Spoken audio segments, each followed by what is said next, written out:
Um defeito de cor. Capítulo 9. Continuação. Retornados. O Rafik e o Felipe chegaram no fim de março, poucos dias depois de uma carta em que a sinhazinha avisava que em breve seria a avó, pois a Mariana estava pejada de 5 meses. Como sabíamos da chegada do navio, fomos até o desembarcadouro e me espantei com a multidão que estava esperando pelos passageiros. Eu já tinha ouvido falar nisso, que os retornados iam à procura dos parentes e conhecidos que também poderiam estar retornando, mas nunca tinha visto. Como o navio da minha volta, o Sunset era apenas um navio de carga. Não tinham sido muitas as pessoas que souberam que alguns passageiros iam desembarcar. Mas, daquela vez, parecia que o mercado tinha se mudado para a praia, lembrando muito os portos da Bahia e de São Sebastião, com muita gente vendendo e muita gente comprando, e falando dos lugares e das pessoas que conheciam no Brasil.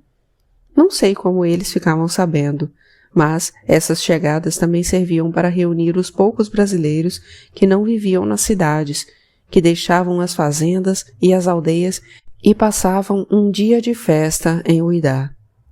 Não importava se iam encontrar alguém conhecido ou não, mas sim o fato de estarem ali para conversar com os que retornavam, oferecendo casa, comida, roupa e amizade em troca de notícias recentes. Além das notícias, os que chegavam geralmente tinham fumo, cachaça, carne e farinha, do que muitos sentiam muita falta, e a festa da recepção durava até 2 ou 3 dias. Mas nem sempre a recepção era feliz, como tinha acontecido no caso de um navio em que o capitão se esqueceu de repor a água no porto de embarque, causando a morte de mais de metade dos passageiros durante a travessia. No navio do Rafik e do Felipe tinham morrido 3, mas talvez eles já tivessem embarcado doentes. Acho que não entenderam nada quando, assim que os vi descendo do escaler, corri na direção deles e dei um abraço, como se estivesse há anos esperando por aquele momento. Não era só a felicidade de finalmente poder começar a casa, e entendi por que tanta gente estava ali, à procura da mesma emoção. Foi muito bom saber que eles estavam chegando do Brasil, da Bahia, que as últimas coisas que seus olhos tinham visto, antes de muita água e dos canais de Uidá, foram aquelas paisagens de que meus olhos tinham tanta saudade. Eles cheiravam diferente, e era bem possível que eu estivesse enganada, mas, ao abraçá-los, pude sentir cheiro de frutas e peixes que só existiam daquele outro lado do mar. Eu não me cansava de olhá-los e de fazer perguntas, até que o John lembrou que o sol estava muito forte para o João e a Maria Clara e que provavelmente os viajantes estavam cansados para ficarem parados ali por mais tempo, rodeados por aquela multidão. Foi então que me apresentaram ao Dionísio e ao Aliara, um pedreiro e um outro marceneiro, que tinham viajado junto com eles, e ao Crispim e à Tonha, um casal que conheceram no navio e que queria colocação em Uidá, sendo que ele também sabia o serviço de pedreiro e ela era lavadeira. Eu disse que os dois podiam ir para a nossa casa e que eu arrumaria trabalho para eles, e saímos logo depois que o John conseguiu pegar a bagagem, antes que a euforia inicial terminasse e fôssemos seguidos por pessoas que queriam saber das novidades. Naquele momento, as atenções ainda estavam divididas, pois eram pelo menos uns 40 retornados para serem olhados e interrogados, principalmente sobre onde moravam e se conheciam tal ou tal pessoa. Confesso que olhei muito bem o rosto de cada rapaz, querendo reconhecer você em cada um deles. Eu já estava acostumada aos alçapés do destino, e te ver ali naquele porto seria apenas mais um deles, o mais agradável, é certo. Eles não tinham levado muita coisa, e o mais volumoso eram alguns instrumentos de trabalho, pois o Rafik tinha ouvido falar que não se encontrava muita coisa em África. Por sorte, ele tomou essa iniciativa, porque eu realmente não tinha me lembrado disso.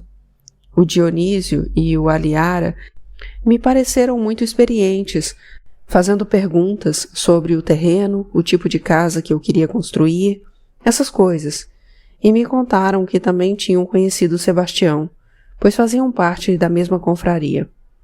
Os dois já eram libertos havia muito tempo, 2 nagôs, da região de Ijebu-Odê. O Crispim e a Tonha eram crioulos, também libertos, e ela tinha sido convencida por ele a ir para a África, terra de onde tinham partido seus pais, e onde diziam que os brasileiros estavam enriquecendo, ganhando grandes fazendas no interior. Expliquei que alguns reis estavam mesmo distribuindo terras, mas que era muito arriscado andar pelo interior, onde poderiam ser novamente capturados e mandados como escravos para o Brasil, para Cuba ou para os Estados Unidos da América.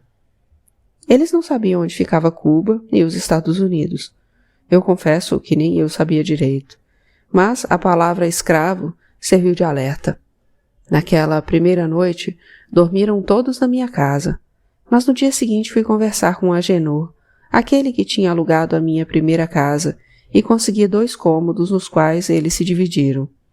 O Rafik queria ir logo até o terreno e montar uma casinha lá, onde eles morariam durante a construção.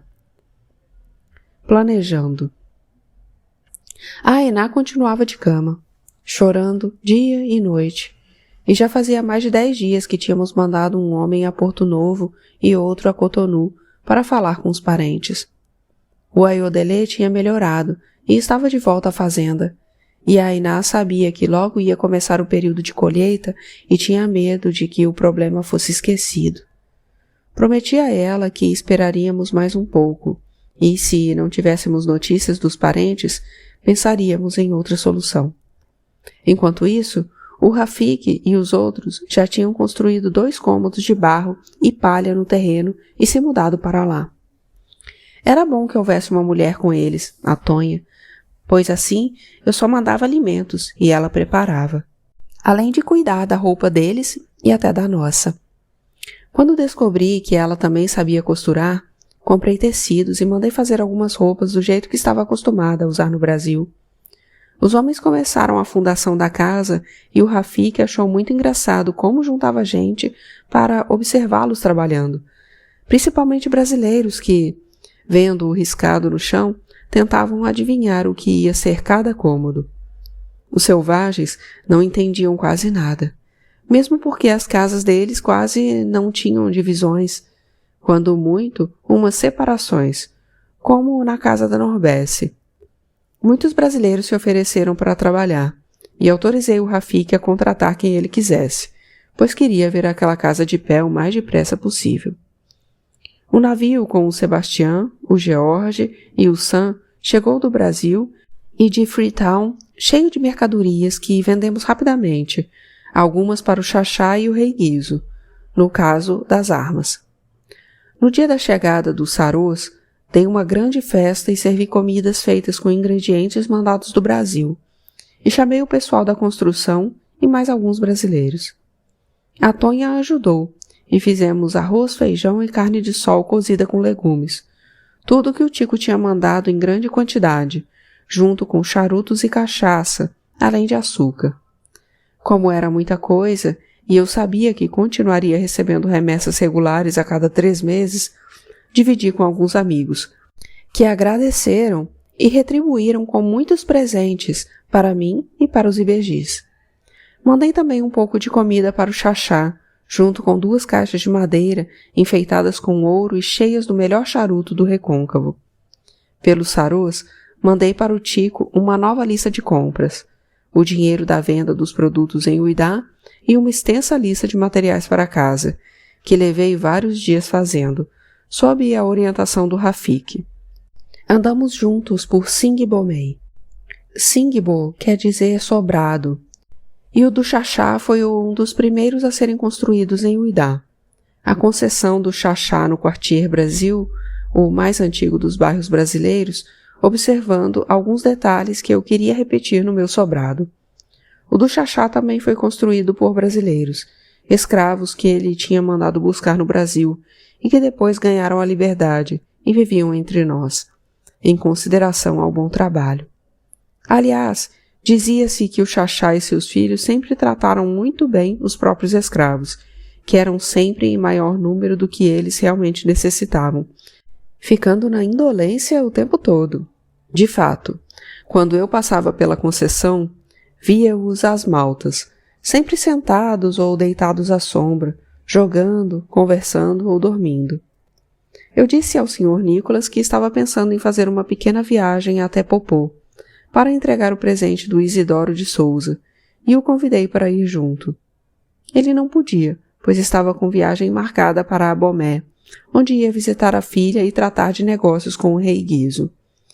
Quando me lembrou de que eu tinha prometido ajudá-la com o culto do Bonfim, perguntou se eu não queria ir junto, e na volta poderíamos passar em Popô.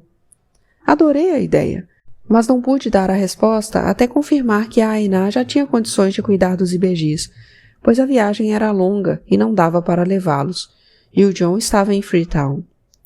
A Jacinta disse que eu podia partir tranquila, pois ela, a Conceição e a nova empregada cuidariam da casa e ajudariam a Ainá. Abomé. Partimos no início da tarde, pois o Sr. Nicholas e o alfaiate, que se juntou a nós na última hora, não tinham direito a usar parasol. No Daomé, somente os reis, alguns ministros, alguns chefes de culto voduns e o Xaxá tinham essa honra. E como os dias estavam muito quentes, era preferível viajar à noite.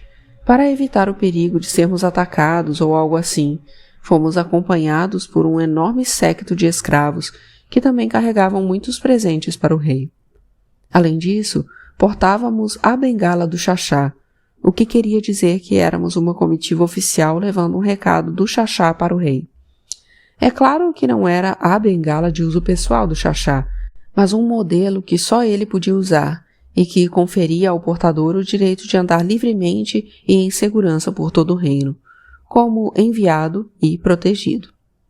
Era muito aconselhável que todo estrangeiro que se aventurasse pelo interior levasse uma bengala oficial. Caso contrário, os selvagens poderiam tornar a viagem bastante difícil ou até impossível. Fiquei um pouco decepcionada quando soube que ficaríamos na casa do Xaxá, nas cercanias do Abomé, e não no Palácio Real. Mas pelo menos eu o conheceria, pois o Sr. Nicholas disse que seríamos recebidos em audiência. Não deu para ver a estrada toda, pois logo escureceu, mas não era das piores. Em alguns trechos, eu até diria que era muito boa, larga, ladeada de árvores que davam sombra, livre de pedras e de mato, acompanhada por plantações de sorgo, milho, feijão, inhame, palma e carité. O pior trecho ficava entre Save e Cana, onde atravessamos uma floresta e um grande pântano que se chamava Lama. Ao longo da estrada, vi várias casas de culto, onde saíam alguns sacerdotes para nos abençoar. Se estivesse por minha conta, teria feito aquela viagem com mais calma e parando de vez em quando, mas meus acompanhantes tinham pressa de chegar. Parávamos apenas para trocar animais e carregadores cansados por outros que estavam à nossa disposição nas várias casas do rei espalhadas de longe em longe. O alfaiate preferia viajar dentro de uma rede carregada por escravos, e também tentei, mas aquilo sacolejava demais. Andamos a noite inteira e chegamos no fim da manhã seguinte, depois de quase 20 horas de caminhada apressada, ou no lombo dos lindos cavalos emprestados pelo Isidoro de Souza. Ele os criava na casa de Popô, aquela que eu queria conhecer, e por onde passaríamos para devolvê-los. Abomé é uma grande fortaleza, cercada por um fosso largo e fundo, coberto de espinheiros e atravessado por algumas pontes de madeira guardadas de um lado e do outro por soldados em armas, entre os quais havia muitas mulheres. A cidade é formada por vários conjuntos familiares, ou seja, conjuntos de casinhas de barro e palha onde moravam as mulheres e seus filhos, e outra maior, com varanda, onde mora o homem, e cada conjunto é cercado por um muro alto. A cidade é bastante movimentada. principalmente por causa de várias mulheres que carregam cântaros na cabeça e com os quais apanharam água em um riacho que fica a algumas léguas dali, deixando uma enormidade de crianças à solta, brincando e chorando. Em quase todos os conjuntos há muitas hortas, pomares e plantações que abastecem 3 grandes mercados, onde também é vendida a produção das mulheres do rei, as únicas que podem exercer trabalho de poteiras e de pintoras de tecidos. Não há somente um palácio real, mas vários, pois cada rei tinha construído o seu, formando um enorme conjunto de palácios ligados entre si e com os cemitérios reais e as casas das rainhas-mães, todos ao redor de imensos pátios. Tudo isso é cercado por um muro com mais ou menos a altura de 8 homens em pé, um sobre o outro, com alguns portões de acesso ladeado por caveiras, que também formam grandes pilhas ao lado das portas. Dizem, inclusive, que as salas de audiência de alguns reis são completamente calçadas de caveiras dos inimigos derrotados. Passamos o resto do dia da chegada descansando no Singbo do Xaxá, que não é tão luxuosa quanto o Singbo de Uidá. Mesmo assim, é bastante confortável e grande, e cada um de nós recebeu um quarto e 2 escravos. Achei muito divertidas as roupas que os escravos usavam, e depois soube que eram parte dos figurinos de óperas montadas no Brasil, comprados pelo Xaxá e dados de presente ao rei Guizo. Reencontrei meus amigos em um dos salões quando serviram o jantar, e fomos dormir cedo, pois, no dia seguinte, visitaríamos o Palácio das Mulheres do Rei, onde morava a filha do Sr. Nicholas. O alfaiate não poderia estar lá, pois o acesso de homens era permitido somente aos parentes das esposas reais, como pais, irmãos e filhos, e aos eunucos, que eram muitos. A filha do Sr. Nicholas era muito simpática e bonita, uma verdadeira rainha. Ela elogiou muito a roupa que eu estava vestindo, feita pela Tonha. Mostrou seus vestidos comprados na França e pelos embaixadores do rei Guizo. Eram lindos, mas ela os achava um pouco sem graça, sem cor, e eu disse que teria o maior prazer em recebê-la em Uidá e ceder à minha costureira. Passamos o dia conversando sobre Uidá, sobre Abomé, onde ela se sentia bastante sozinha, sobre o Brasil e, principalmente, sobre a festa do Bonfim. Contei em detalhes a festa de São Salvador, e ela ouviu com muito interesse, junto com 2 acompanhantes que pareciam ser escravas pessoais. Passamos o segundo dia na varanda usada por ela e pelas outras esposas, onde ensinei a fazer os doces, os licores e os salgados que foram servidos dentro da igreja, dizendo que também poderia mandar comprar para ela, em São Salvador, os ingredientes necessários. Por conta de mais esse encontro, com o qual eu não contava, perdi a audiência dos homens com o rei Guizo. Mas a minha amiga disse que conversaria com um amigo e daria um jeito de ele me receber.